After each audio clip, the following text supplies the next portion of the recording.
All right, howdy folks, top of the morning to you. Be sure you subscribe, please. That would be nice. I need to get my subscriptions up to 1,000 so I can get monetized. I like to try to get monetized probably by the first of the year. So tell your friends, all your friends, bring a whole busload of them. Comment, like, let me know what you think about this video. Check out some of the other videos if you would, okay? So let's talk about another article I saw about, I saw this on actually USA Today, and a couple of people that I subscribe to on YouTube.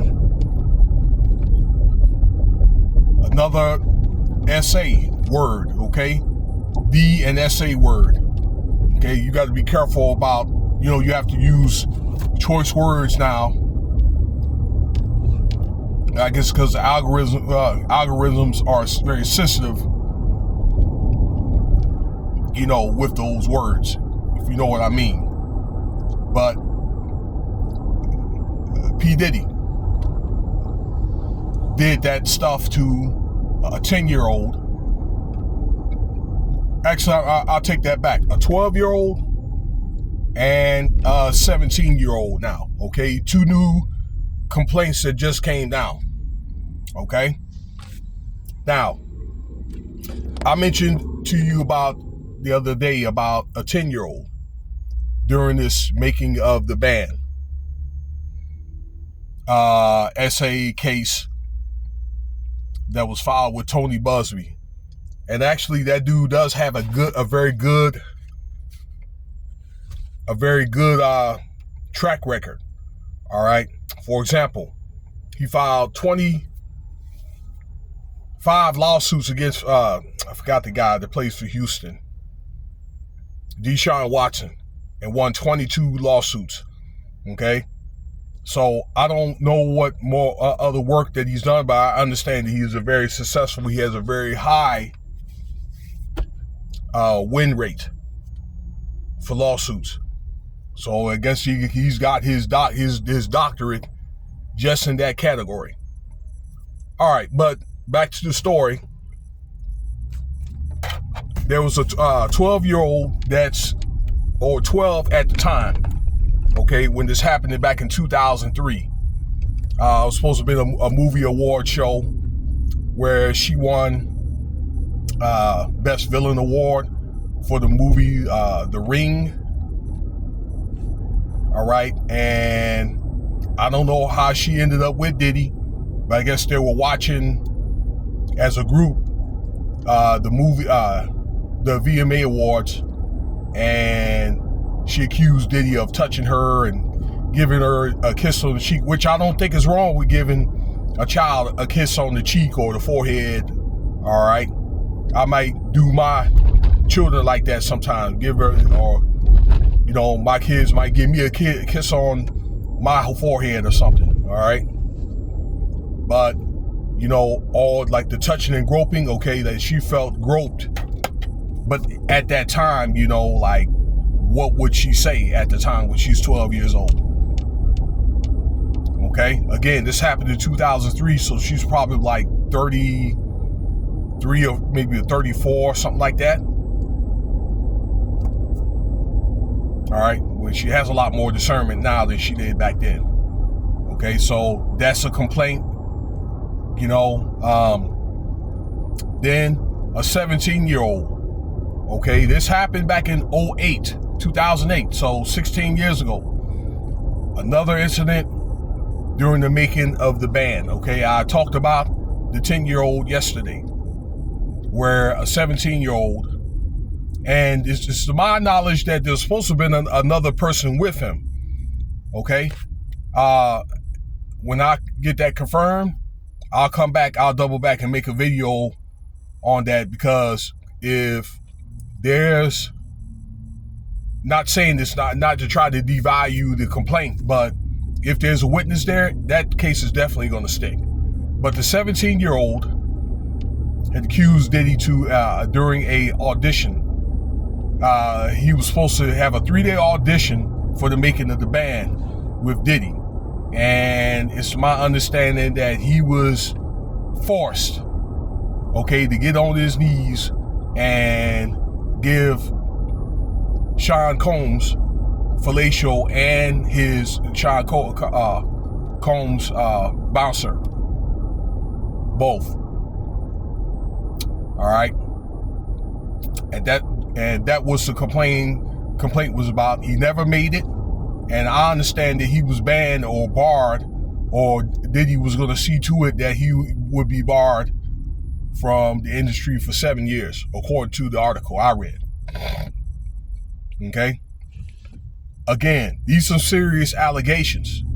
And, you know, I meant to say this yesterday or the night before, that if you feel that you have been, you know, in a case like this, or if you know somebody that was S-A'd, keep fighting for justice.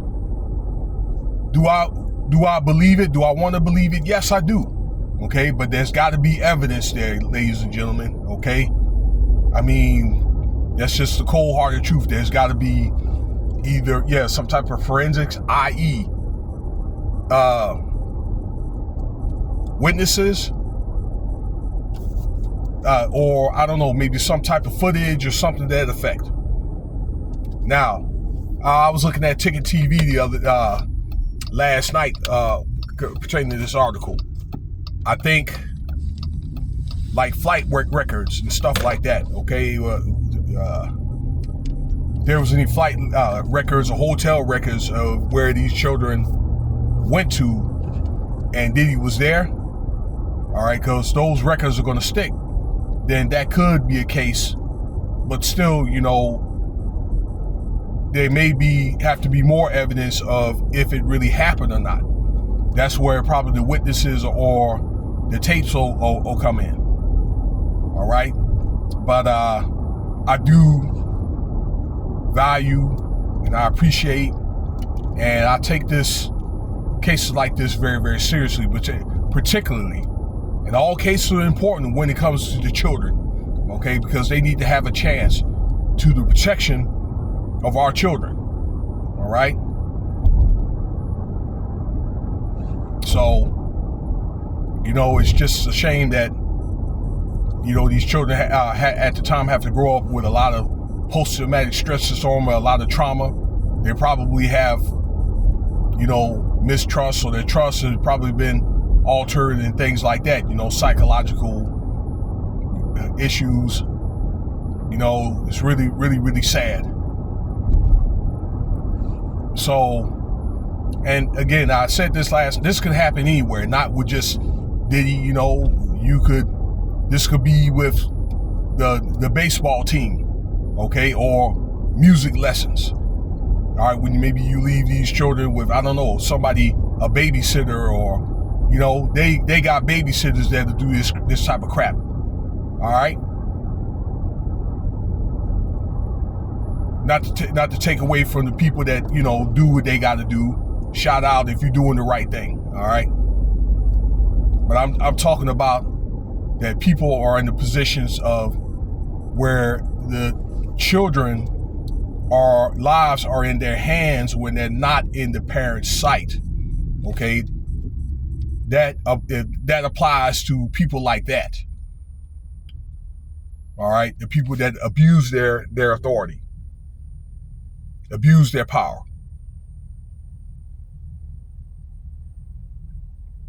You know, so that's one thing I think as parents that we have to probably be more mindful of, and probably have to consider that if it's maybe a mean, because I know that we cannot be there. I'm a parent too, all the time, you know, to monitor everything that they do, you know, that our children do, or people around our children do. But I think that, you know, maybe it's something that maybe we can consider, if we're not probably involved enough, to probably be more involved in, okay, and to be able to listen to our children. And God forbidden something like that happens, or they feel uncomfortable, you know, that to encourage our, you know, children to talk to us about it, okay, not to hesitate and, make them feel comfortable and to listen and be compassionate. I mean, because I think that if you're not, or if you know somebody in a situation or not, then they're going to get to where they're going to hold that inside, and that's not good. All right, well, let me know what you think about the video. That's my time. Cash App $ Winston Spivey if you want to donate. Stay tuned because there's going to be more videos. And let me leave you with one more thing. These are still allegations until proven guilty. There is, and I said this before, there was a tape found from the New York Times and this other guy, Courtney Burgess, actually with Diddy with one minor. So there's at least one confirmed case. All right. And these are videos that we're going to discuss later. That evidence is going to be brought forth during Diddy's bond hearing November 4th. Okay. Because they want to keep him locked up. All right. Okay. Cash App $ Winston Spivey if you want to donate.